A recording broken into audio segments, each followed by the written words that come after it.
माननीय श्री इसके लिए धन्यवाद जी। धन्यवाद सभापति महोदय।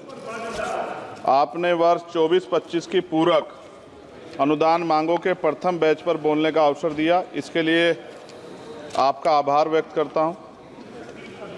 पूंजीवाद वह जो लगातार बढ़ रहा है, मुख्य रूप से ठेकों के माध्यम से निष्पादित किया जाता है और बड़े लाभ ठेकेदारों को जाते हैं, जबकि सामाजिक कल्याण योजना के लिए बजट जो प्रत्यक्ष लाभ हस्तांतरण के माध्यम से पारित किया जाता है घट रहा है। क्या सरकार पूंजीगत व्यय में वृद्धि के साथ अनुपातिक रूप से सामाजिक कल्याण योजनाओं के लिए बजट बढ़ाने की योजना बना रही है? अनुसूचित जाति के कल्याण के लिए आवंटन पर विवरण यह दर्शाता है कि बजट के अनुमान 23-24 को 158,161 करोड़ रुपए और संशोधित अनुमान 23-24 का 146861.08 करोड़ रुपए, जबकि बजट का अनुमान 24-25 का 165597.70 करोड़ रुपए है, जबकि बजट परिव्यय 4765,768 करोड़ रुपए है, जो कुल बजट परिव्यय का लगभग 3% है। यदि नहीं तो अद्यतन आंकड़े क्या हैं? AWSP, SC योजना मुख्य रूप से आय सर्जन योजनाओं, कौशल विकास और बुनियादी ढांचे के विकास पर सकारात्मक कार्रवाई को लक्षित करती है, ताकि लक्षित आबादी के बीच गरीबी को कम किया जा सके, उन्हें गरीबी रेखा में ऊपर लाया जा सके। सरकार अनुसूचित जाति और जनजाति की आबादी के अनुपात में समावेशी विकास के लिए बजट आवंटित करने के लिए जाति गणना के साथ रुकी हुई जनसंख्या गणना कब शुरू करेगी? क्या सरकार बताएगी कि वर्ष 14-15 से वर्ष 23-24 तक प्रत्येक वित्तीय वर्ष के अनुसार SC, SP और TSP के तहत बजट की वह स्थिति क्या है?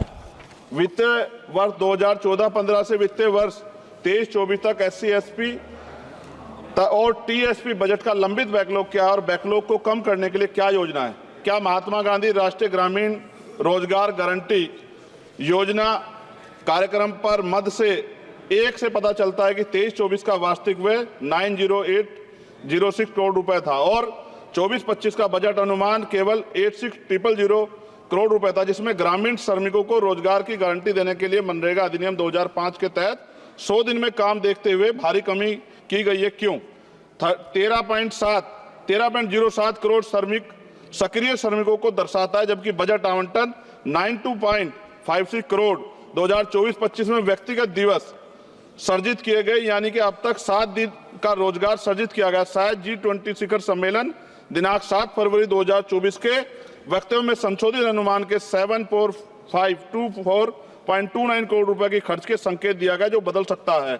बजट अनुमान 24-25 के तहत सक्रिय जॉब कार्ड धारक श्रमिकों को कितने दिनों की गारंटी कार्ड नौकरी की योजना बनाई गई है?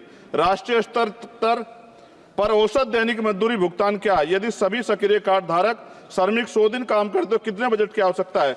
क्या मुफ्त अनाज देने के साथ साथ अतिरिक्त नौकरियां देना उचित नहीं? क्या यह वांछनीय नहीं कि सक्रिय कार्ड धारक श्रमिकों को कम से कम 6 महीने में 180 दिन की आजीविका रोजगार सुनिश्चित करने के लिए मनरेगा निधि में वृद्धि की जाए, ताकि उनमें अपनी रोटी कमाने का गर्व की भावना पैदा और सम्मान के साथ जीने का अधिकार को बढ़ावा मिले? स्कूली शिक्षा और साक्षरता विभाग पर समग्र शिक्षा बजट अनुमान लगभग 10.5% कम दर्शाता है। समग्र शिक्षा बजट अनुसूचित जाति और जनजाति की संख्या के अनुरूप है क्या? सक्षम आंगनबाड़ी और पोषण आंगनबाड़ी सेवा पोषण अभियान किशोरियों के लिए योजनाओं के लिए प्रावधान पिछले वर्ष की तुलना में कम है, जबकि NP ने प्रारंभिक बाल देखभाल और शिक्षा ECCI के पाठ्यक्रम की सिफारिश की, जिसके कारण अधिक आंगनबाड़ी कार्यकर्ताओं को उनके बजट की आवश्यकता है। क्या अधिकांश आंगनबाड़ी कार्यकर्ता SC और ST समुदाय से? कृपया सामान्य कर्मचारियों के साथ साथ राज्यभर तैनात अनुसूचित जाति और जनजाति कर्मचारियों का विवरण साझा करें। आंगनबाड़ी कार्यकर्ताओं में अनुसूचित जाति और जनजाति की राज्यभर प्रभावी उपस्थिति का प्रतिशत क्या है? क्या प्रधानमंत्री आयुष्मान भारत स्वास्थ्य अवसंरचना योजना, जिसके लिए बजट में अनुमान के लगभग 50% की कमी दर्शाता है, जबकि जनसंख्या में वार्षिक वृद्धि और अवसंरचना के कारण पूंजीगत व्यय में वृद्धि के बावजूद बजट अनुमान 24-25 में भी कमी की गई है? आप स्वास्थ्य में व्यय को किस प्रकार बढ़ाएंगे तथा इसमें GDP के 6% के स्वीकार्य स्तर पर लाने का प्रस्ताव रखते हैं? अनुसूचित जातियों की लगभग 80% आबादी सीमांत किसानों और दिहाड़ी मजदूर से बनी जो गांव में रहते हैं, जबकि शेष आबादी शहरी क्षेत्रों में रहती है। इसलिए क्या बड़े पैमाने पर कृषि भूमि पर काम करने वाले दिहाड़ी प्रवासी मजदूरों के लिए किसान सम्मान निधि स्वीकार्य है?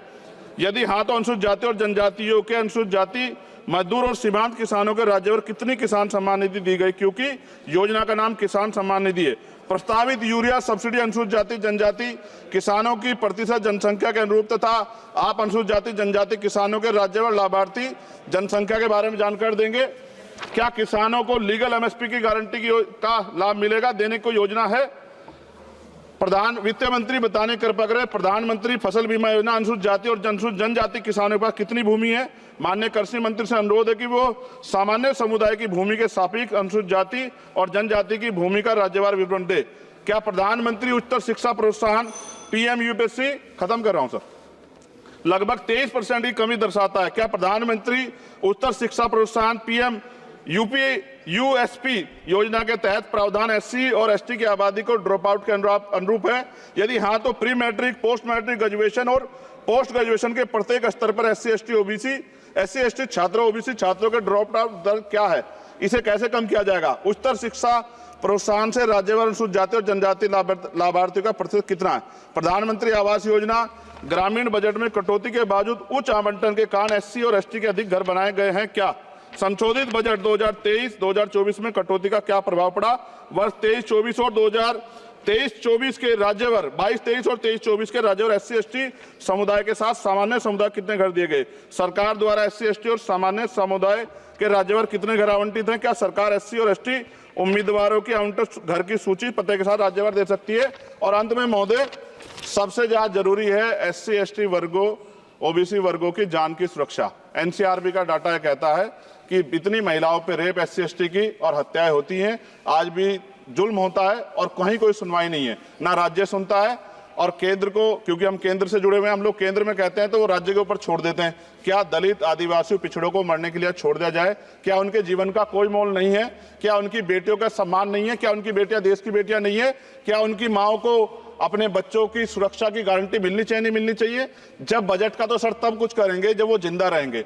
मैं लगातार इस पे आवाज उठा रहा हूं और मुझे नहीं लगता कि इस पे कोई उम्मीद हमें ज्यादा बची है। मैं आपके माध्यम से प्रधानमंत्री से मांग करता हूं कि इन वर्गों की सुरक्षा की व्यवस्था सुनिश्चित किया जाए। जब जिएंगे तभी तो कुछ आगे बढ़ेंगे, और अभी तो 75 साल बाद कहां खड़े हैं, ये किससे छिपा बानी। बहुत बहुत धन्यवाद श्री दर्शन, आपने मुझे मेरी बात रखने का मौका दिया।